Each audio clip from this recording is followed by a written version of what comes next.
So how do you become crazy rich in healthy style? So we all want to be rich. We all want to spend money like no worrying. We want to buy a good car. We want to buy a good house. But what about health-wise? We all want to eat whatever we want and not gain weight and still keep a good figure and still look good. So how do you do that? So today we're going to talk about how to become a healthy rich. So you have a lot of healthy coins. You can eat whatever you want, just like Warren Buffett, but the healthy version. So this is a very interesting concept. It's a new word.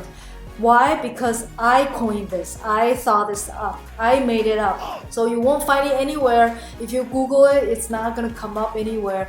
But it's very important. If you have $1 million or if you're a billionaire, but you don't have the health, if you don't have a positive mindset, if you are sick mentally or physically, you can't spend those money. They're just sitting in your bank. You can't take them away. You just have to kiss them goodbye. So that's a waste. So we want to also focusing on our health, right? We want to create a lot of health currency. So when you go on and eat whatever you like, McDonald's or KFC, it won't make a dent in your bank account, all right? Your health bank account. So how do you do that? First of all, you don't become a millionaire in one day. Warren Buffett did not become rich in one night. Rome isn't built in one day, right? So we want to slowly build it up. We want to have a very solid foundation and then slowly build up. It's better you start early. The earlier you start, the faster, the sooner you become successful. And then you want to invest a little bit every day. Okay, I'm going to point out a few critical things that you can do today to start build up your health currency. In the future, if you want to spend it, you have so much money, you're not afraid of getting old and gain weight very quickly, you're not afraid of having menopause and gaining weight. So let's talk about that. Becoming crazy rich, healthy style, you want to be able to eat whatever you want, whether it's fat, carbohydrate, or protein. Our body is able to burn them. Our body is able to use them as fuel and not just storing them, right? If we eat whatever and we can just burn it, use it up, not storing them, isn't that what we all want? So in another word, we want to increase our metabolic flexibility. What is metabolic flexibility?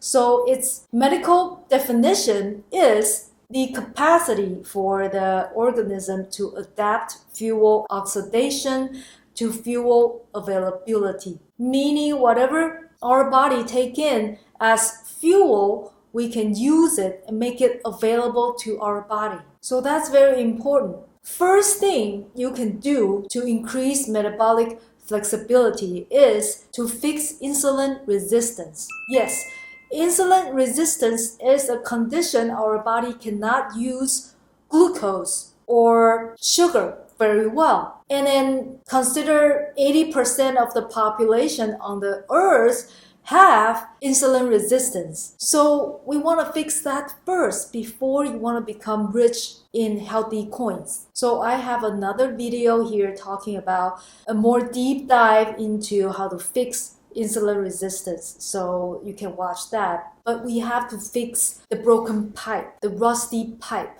We have to clean it out and fix it so our body can use glucose better. We don't need a lot of insulin because insulin is a storing hormone, right? We want it little. We want insulin sensitive, not insulin resistance. So that's the first thing. Also, we need to fix leptin resistance. What is leptin resistance? It means our body's receptor cannot take up the signal of leptin. Leptin is a hormone telling our body, you're full, you don't have to eat anymore, you have a lot of fat on the body to burn. But somehow the receptor is broken. It cannot take any more signals, just like insulin resistance. We need to fix leptin resistance too.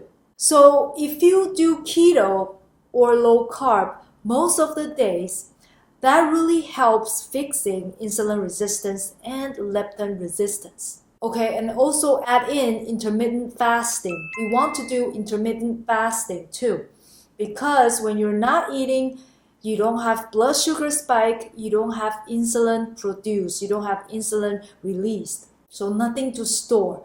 You can sometimes skip breakfast, you can sometimes skip dinner. Move it around, shift it around, change your eating window, change your fasting window, change it up. It's very important. Also, when you start eating, when you break your fast, you want to eat high quality foods. You don't want to just pump in those processed liquids, processed Gatorade, or processed food. You want to replenish our body's mineral because we lose a lot of trace minerals too when we're fasting. So we want to replenish them, eat high quality organic foods. And also exercise-wise, you can do HIIT. Very short, very efficient. You only need to do it a couple times a week. It really trains your cell to use up that glucose when you're not eating, when you're doing first thing in the morning fasted. Also, take care of your gut. You want to rotate the fiber. You want to rotate the vegetables, okay? You don't want to keep eating the same food over and over again, because once you do that, our body loses the ability to process, because we don't have that enzyme or gut bacteria to process other kinds of food. It's much more easier to store them than to use them. So you want to rotate the fiber, the vegetables, the proteins too. Change it up. Sometimes you eat meat, sometimes seafood or eggs. Change it. So all these things, we are taking care of our mitochondria.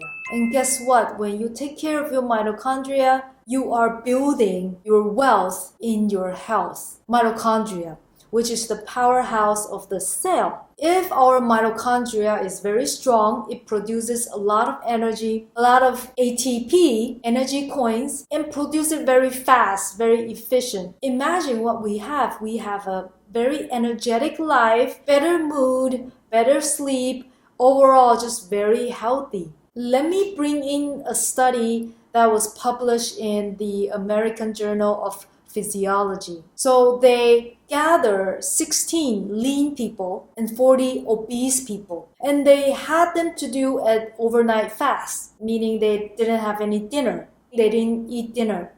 And then in the morning, they did a muscle biopsy. They did a percutaneous biopsy. So they measure via indirect calorimetry to figure out, are they using fat for energy or carbohydrate for energy?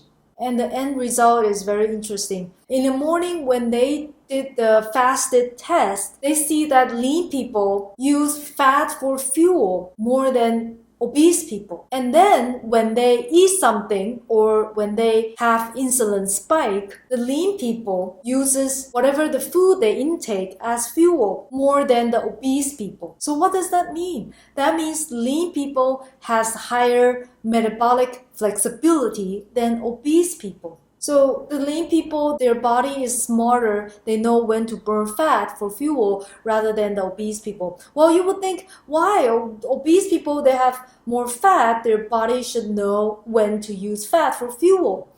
But that's not the case, because when they have a lot of fat, that means they have a lot of insulin, and insulin resistance is the key, is the gate. If your cell is not releasing fat for fuel because the cell is not flexible, it doesn't know to release fat for fuel. That's the problem. So you need to fix insulin resistance. So I hope this new concept or new idea of crazy rich healthy style can shine a light on how to become metabolic flexible or eat whatever you want and not gain weight. If you find this video helpful, please like and share. Thank you for watching. I'll see you next time. Bye bye.